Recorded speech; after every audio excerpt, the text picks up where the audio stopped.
Good afternoon, everybody. Today I will talk about percolation of signals in biological systems. I mainly will talk about heart and brain-like systems. And this work is done in collaboration with Mohammad Akib Molla, who is my student. So the first thing I want to tell you that why we are interested in this problem. So actually what happens in when we have heart diseases like tachycardia, then there is actually irregularities in heart rhythms, and they're actually faster than the normal ones. And similar things occur in brain cells also, where actually this happens because of the malfunction of the action potential which actually moves through these systems. And the basic difference between the heart and brain cells is for the heart system, there are only excitatory cells. And for the brain system, there are both excitatory and inhibitory cells. This is the main difference. Now, um, here we will mainly talking about semi-directed percolation, as here we will have both movement in both direction. As you can you know that for heart and brain tissues, the electrical movement in neurons is both ways. So we have taken this one. So now I wish to define some thing we are taking into considerations here. So here we consider three types of cells. Waiting, active and inactive. We define this waiting as 0, active as 1 and inactive as 2. This means actually waiting means it can receive the action potential, and when this is active it means that it has already taken the action potential, and after that it will become inactive, and for a certain refractory period it remains inactive in some way. And I request you to remember this color because I will use this color to identify the cells in later slides. Uh, Also, we have taken here two types of probabilities.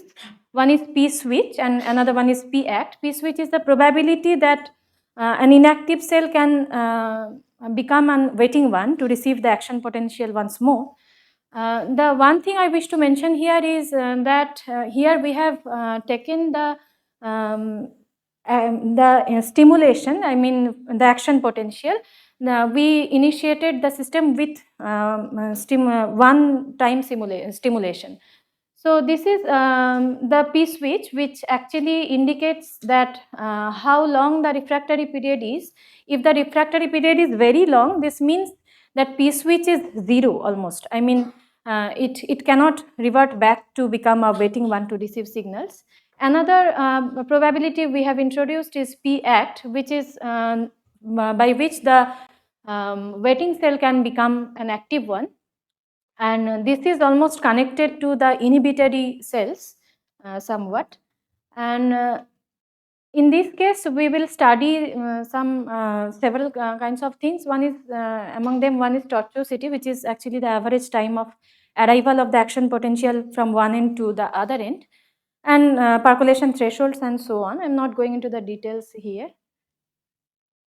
So this is the model we have taken. It's a typical 2D square grid of n cross n cells, and there we have an initial distribution of zeros and twos. That twos are actually that inactive cells, and which are actually the fibrotic tissues in hearts and brains. So this is actually the action potential is initiated from one end, and it will go through the system. I mean, the rule for activation of the waiting cells is if one or more of its nearest neighbors are active, then it will become active one. So the transformation rule we have used here is 0 to 1 to 2 to 0, and when the P switch is 0 actually, then when in that case this 2 to 0 is not allowed in that case. That means for the larger refractory period. So this is some kind of typical how the action potential propagates through the system, and this is for 2 to 0 when it is not allowed, P switch 0. So we also considered the cases which different P switch values, and also we have taken that P act, that is when it is not equal to 1, that means some inhibition is allowed. So here are a few basic results. So the first thing is in the first figure, This is actually when our P switch is 0, I mean for larger refractory period, and P act is varying from 1. So for the first case, P act 1, it is seen that it's for system size 200, and the signal almost passes the system within time step 300, almost within that the signal passes down. And if we if we are making this P act lower and lower, then it obviously can take a longer time to arrive at the other end and so on.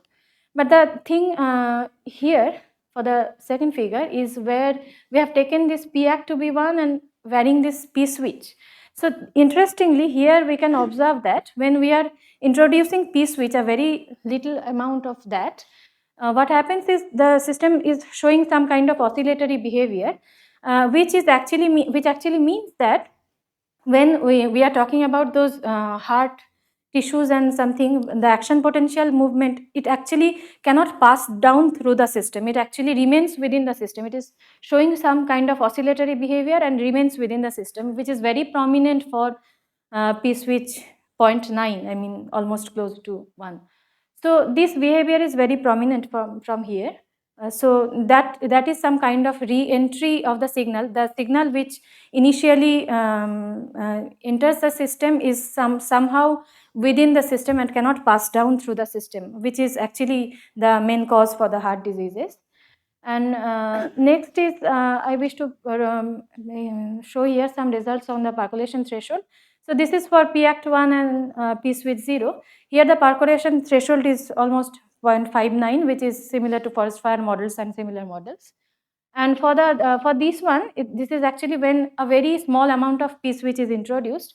Here the percolation threshold is actually going towards the lower P side.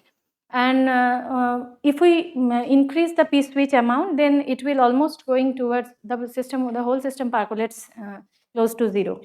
So that's the result here.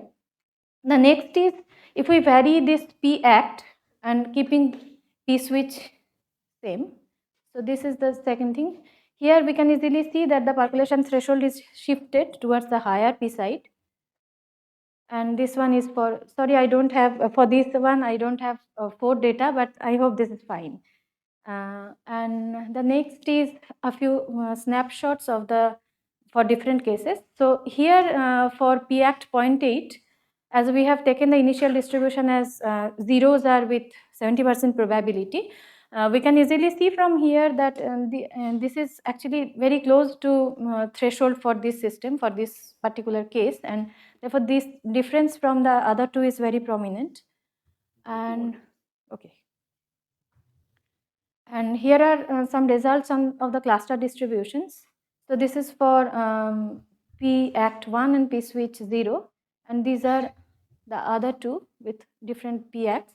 And it is very clear that when we are close to critical P for different systems, it is almost showing a power law behavior, which should be in this case. And next is tortuosity and largest cluster against L. The tortuosity is the average time of arrival of the signal on the other side, and this is actually below this critical threshold. Actually, this tortuosity is obviously 0, and here we have plotted it.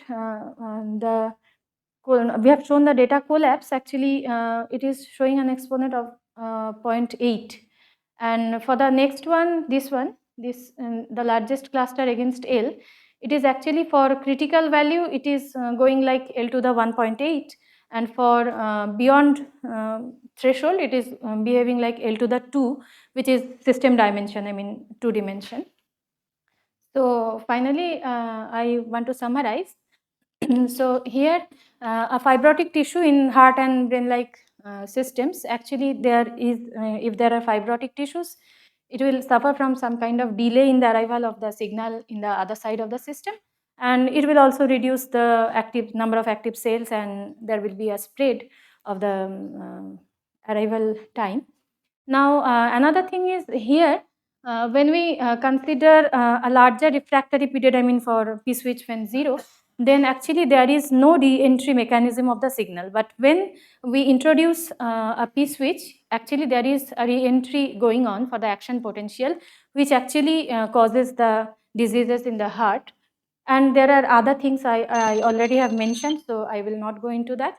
So the basic thing is, here we in our model we have shown how the diseases in heart and brain cells can be shown through the help of this model, and we will try to have some control in the parameter. If we can control some parameter, we can have eliminate these things. So thank you all for your attention. Do we have a question? Yeah. So I have a very general question. When the signal is being generated at the SA node, right, in the cardiac myocytes, generally it's a 3D system, and what you are doing is 2D. Yes. So do you expect to see a unidirectional propagation in a 3D system? Yeah, that would be fine if we can. So you have not tried with the 3D, right? Actually, we do not have it now. Right now, we have tried it with 2D only. Yeah, so in the model, you are not allowing this inactive to active transition. Is there any reason behind it? Inactive to Active. That state is not allowed. inactive to active. I mean 2 to 1, right? Yeah, 2 to 1. The reverse direction. Yeah. No, not at this moment. But we may try it. It will have. We may try it. Yeah. Any more questions we have? So in the first plot, what was the time scale? I just saw the units in the axis. Yeah. Was it scaled by some a characteristic time? Yeah, it's actually the generations. I mean this one. Yeah, This this one, one. Yeah. And this is actually generations. I mean how the signal percolates through the system. Is there a characteristic time scale for that? No, I mean the system size. I mean in the actually here this is 200. So each line is corresponding to time. The action potential is propagating through the system in that way. I mean this one is actually the time. Yeah. So is there a characteristic time scale for these things to happen, or you can play with that also? Yeah, we can. Okay. Have that. Any more questions we have from the audience? So, okay, let us thank the speaker.